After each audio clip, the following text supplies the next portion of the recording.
நடைபெறக்கூடிய ஷாபானுடைய மாதத்தில் அல்லாஹ் நம் அனைவருக்கும் பரக்கத் செய்வானாக.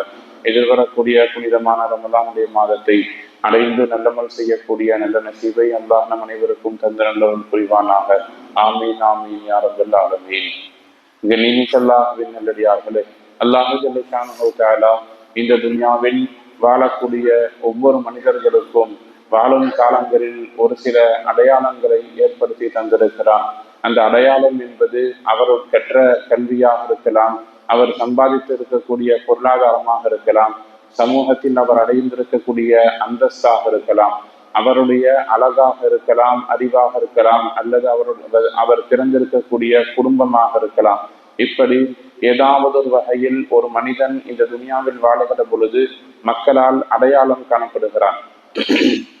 இன்னாருடைய மகன் இன்னார் என்று சொல்லப்படலாம், அல்லது இந்த ஊரில் வசிக்கக்கூடிய இந்த செல்வந்தர் என்றோ அல்லது இந்த ஏழை என்றோ அடையாளம் காணப்படலாம், அல்லது இந்த படிப்பை படித்தவர் இந்த மாதிரி அழகாக இருப்பார், இப்படி இருப்பார், அப்படி இருப்பார் என்று ஒரு மனிதன் ஏதாவது ஒரு விதத்தில் மக்களால் வாழுகிற காலகட்டங்களில் அடையாளம் காணப்படுவதுண்டு. அந்த அடையாளங்களோடு சேர்ந்து மார்க்கம் சொல்லுகிறது இன்னும் 2 அடையாளங்கள் மக்களுக்கு மத்தியில் இருக்கிறது. அவை துன்யாவில் வாழுகிற பொழுதும் அல்லது துன்யாவுடைய வாழ்க்கைக்கு பின்னால் கபரிலிருந்து ஆரம்பித்து மஹ்ஷர் தொடங்கி சொர்க்கம் நரகம் வரை கொண்டு சேர்க்கக்கூடிய இன்னும் 2 அடையாளங்கள் இருக்கிறது. அதையும் நீங்கள் கவனித்துக் கொள்ளுங்கள் என்று மார்க்கம் சொல்லுகிறது. அது என்ன அடையாளம்? அதுதான் ஒரு மனிதன் சாலிஹானவனாக சீதேவியாக இருப்பது அல்லது கெட்ட வழியுள்ள கெட்ட சிந்தனை உடையவனாக இருப்பது. இந்த 2 அடையாளங்களில் எந்த அடையாளத்தை நாம் சுமந்திருக்கிறோம், எந்த அடையாளத்தை நாம் சுமக்க வேண்டும் என்று மார்க்கம் சொல்லுகிறது என்று பார்க்கிற பொழுது, நீங்கள் நல்லவர்களாக சாலிஹானவர்களாக உங்களை சுற்றி இருப்பவர்களுக்கு நன்மை செய்யக்கூடியவர்களாக இருக்க வேண்டும். அந்த அடையாளத்தை நீங்கள் சுமக்க வேண்டும் என்று மார்க்கம் சொல்லுகிறது. காரணம், ஒருவர் மரணித்து விட்டார் என்று வைத்துக் கொள்ளுங்களே, அவர் மரணத்திற்கு பின்னால் அவருடைய ஜனாசா எடுத்து செல்லப்படுகிற பொழுது மக்களில் ஒரு சிலர் என்ன பேசுகிறார்கள் என்பதை பொறுத்து அவன் நல்லவனா கெட்டவனா சொர்க்கவாசியா நரகவாசியா என்பதை அல்லாஹ் முடிவு செய்கிறான் என்று நபி ஸல்லல்லாஹு அலைஹி வஸல்லம் அவர்கள் சொல்றான். ஒரு ஜனாசா ரசூலுல்லாஹ்வுடைய காலத்தில் கடந்து செல்லுகிறது. 2 நபர்கள் பேசிக் கொள்ளுகிறார்கள். வாழுகிற பொழுது சீதேவியாக வாழ்ந்தார், மக்களுக்கு உதவி செய்யக்கூடியவராக வாழ்ந்தார், மக்களுக்கு இவரால் நிறைய பிரயோஜனம் இருந்தது, நல்ல ஒரு மனிதன் இறந்து விட்டாரே என்று மக்களில் ஒரு சிலர் பேசுகிற பொழுது நபி ஸல்லல்லாஹு அலைஹி வஸல்லம் சொல்லுவாங்க, ரஜபத் அவருக்கு வாஜிபாகி விட்டது என்று சொல்லுவார்கள். சஹாபாக்கள், யா ரசூலுல்லாஹ் என்ன சொல்லுகிறீர்கள், அவருக்கு வாஜிபாகி விட்டதுன்னா என்ன கட்டாயமாகி விட்டது, என்ன வாஜிபாகி விட்டது என்று கேட்ட பொழுது நபி ஸல்லல்லாஹு அலைஹி வஸல்லம் அவர்கள் சொல்லுவார்கள், இவருடைய மரணத்திற்கு பின்னால் இவரை புகழ்ந்து பேசுகிற, இவருடைய நல்ல விஷயங்களை நினைவு கூறுகிற 4 நபர்கள் இருக்கிறார்கள், அவரை பற்றி நல்ல விதமாக பேசுகிறார்கள். எனவே அல்லாஹ் இவர்களுடைய அந்த நாவிலிருந்து வரக்கூடிய நல்ல வாசகங்களை பொருந்திக் கொண்டு அவருக்கு சொர்க்கத்தை வாஜிபாக்கி விட்டான்னு சொல்லுவார். இன்னும் ஒரு ஜனாசா நபி ஸல்லல்லாஹு அலைஹி வஸல்லம் அவர்களை கடந்து செல்லும்.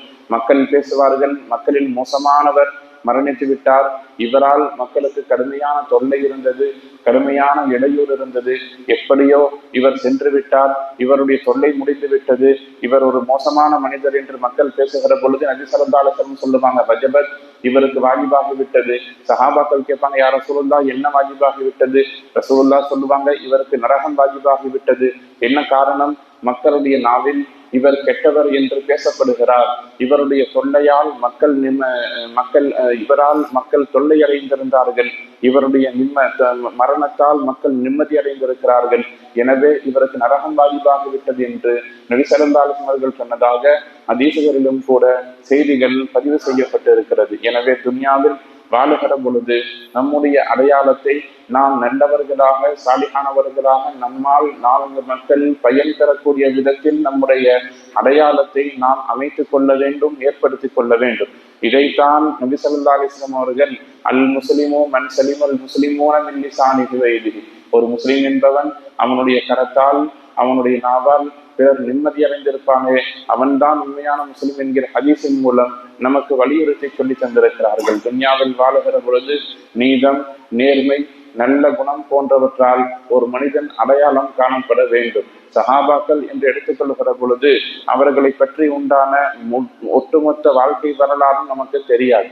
அபூபக்கர் சித்திக் ரலியல்லாஹு தஆலா அன்ஹு அவர்களை பற்றி நீங்கள் தெரிந்தது என்ன என்று கேட்டால், அவர் ஒரு நீதமான ஒரு ஆட்சியாளர், மக்களுக்கு நன்மை செய்திருக்கிறார், இல்லாதவர்களுக்கு உதவி செய்திருக்கிறார். நபி ஸல்லல்லாஹு அலைஹி வஸல்லம் மரணத்திற்கு பின்னால் இந்த சமூகம் பிரிந்திருக்கிற பொழுது மக்களை ஒன்று சேர்த்தார் என்று அவரை பற்றி நல்ல விஷயங்களை தான் நம்மால் சொல்ல முடியும். இதுதான் இந்த உலகத்தில் எல்லாம் கழிந்ததற்கு பின்னால் நம்மை பற்றி உண்டான மீதமுள்ள நிகழ்வுகளாக இருக்கும். இதே நமக்கு முன்னால் நம்முடைய தகப்பனாகட்டும் அவருடைய தகப்பனாகட்டும் அவர்களை பற்றி ஏதாவது விஷயங்கள் சொல்லுங்கள் என்று கேட்கிற பொழுது ஒன்று அவர்களை பற்றி உண்டான நல்ல விஷயமோ அல்லது கெட்ட விஷயமோ வெளிப்படும். மார்க்கம் என்ன சொல்லுகிறது? எப்பொழுதும் உங்களுக்கான நல்ல அடையாளத்தை நீங்கள் துன்யாவில் சேர்த்து வையுங்கள், அது நாளை மறுமை வரை உங்களுக்கு பயன் தரும். அபூஜஹல் அவரை பற்றி உங்களுக்கு என்ன தெரியும் என்று கேட்டால் நாம் என்ன சொல்லுவோம்? ரசூலுல்லாஹ்வுக்கு கடுமையான நெருக்கடி கொடுத்தவன், நபி ஸல்லல்லாஹு அலைஹி வஸல்லம் கூட்டத்தில் இந்த உம்மதே முஹம்மதியாவினுடைய ஃபிர்அவுன் என்று நாம் சொல்லுவோம். அவரை பற்றி உண்டான கெட்ட விஷயங்கள் தான் நமக்கு ஞாபகம் வரும். அது மாதிரி நம்முடைய வாழ்க்கை இருக்கக்கூடாது. சுலைமான் அலைஹிஸ்ஸலாத்தினுடைய வரலாற்றை பற்றி பேசுகிற பொழுது அற்புதமான நீதம் செலுத்தக்கூடிய ஒரு சிறிய வரலாறு ஒன்றை சொல்லுவார்கள். நபி சுலைமான் அலைஹிஸ்ஸலாமுடைய தந்தை தாவூத் அலைஹிஸ்ஸலாத்து வஸ்ஸலாம் அவர்கள் அரசராக இருக்கிற பொழுது அவர்களிடத்தில் ஒரு வழக்கு கொண்டு வரப்படும்.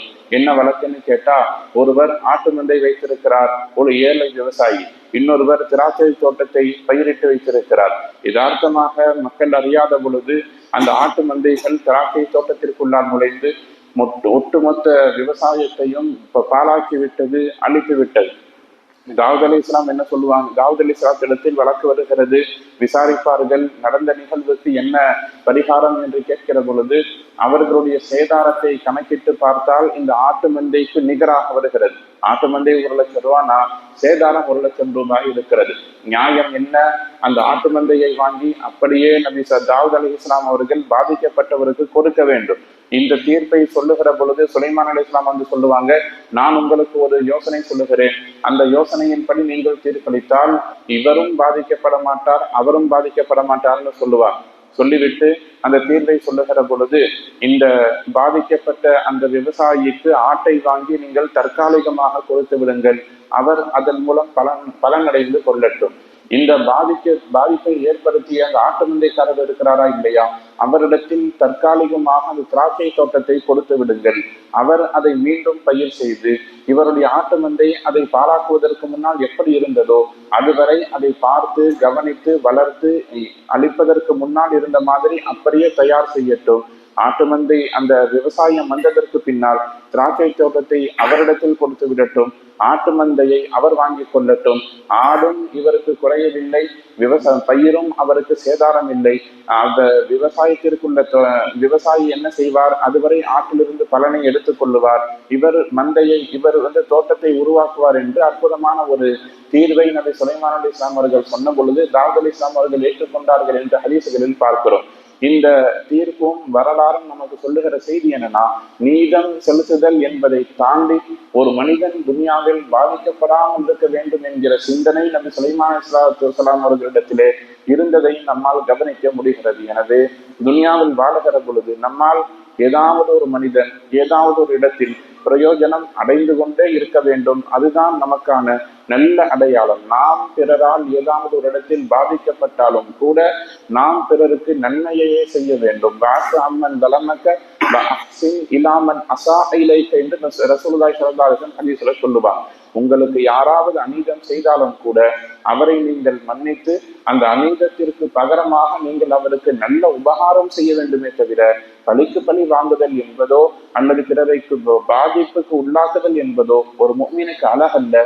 நல்ல சிந்தனையோடும் நல்ல செயல்பாடோடும் நல்ல அடையாளத்தோடும் ஒரு முஸ்லிம் இந்த துன்யாவில் வாழ வேண்டும். அதுதான் ஒரு நல்ல பண்பு என்று நபி ஸல்லல்லாஹு அலைஹி வஸல்லம் அவர்கள் ஹதீஸிலேயும் அல்லாஹ் சுப்ஹானஹு வ தஆலா இறைமறை வசனத்தின் மூலமும் நமக்கு தொடர்ந்து சொல்லிக் கொண்டே இருக்கிறார்.